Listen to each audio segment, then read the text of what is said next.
Guys, gagawa ako ng spaghetti pero tatlong ingredients lang. Tomate frito, ito yon, and aton, so tuna ito.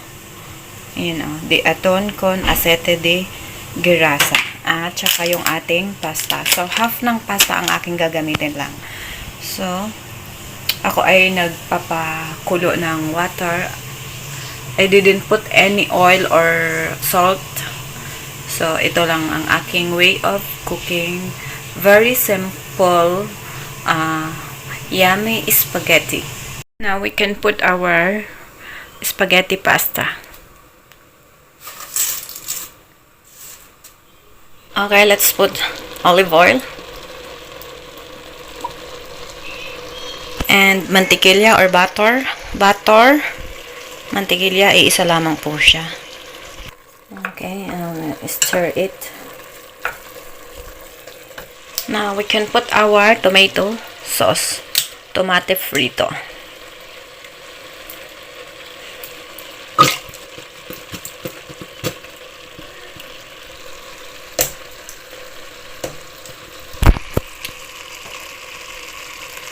And I just put our aton. Ayan. And then, stir. You have to stir it. Okay, and let's put pinch of salt and pepper. And that's it. Yan na ang ating spaghetti. Very easy and yummy. So, ready na po ito. And that's it. Hindi mo na kailangan ng ketchup or anything. Pasta and tomate frito alone ay pwede nang makagawa ng spaghetti. It's optional if you want to put meat or tuna or anything na pwede nyong ilagay. And then, it's up to you kung ano yung taste buds na gusto nyo. Kasi ako ay mababa lang yung timpla ko. And that's it for today's, guys. Thank you so much for watching.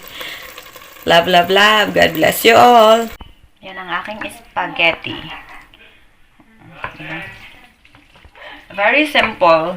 Pasta and tuna, aton, at saka tomate frito, tomato sauce. Yun na yan. Ayan. Diba?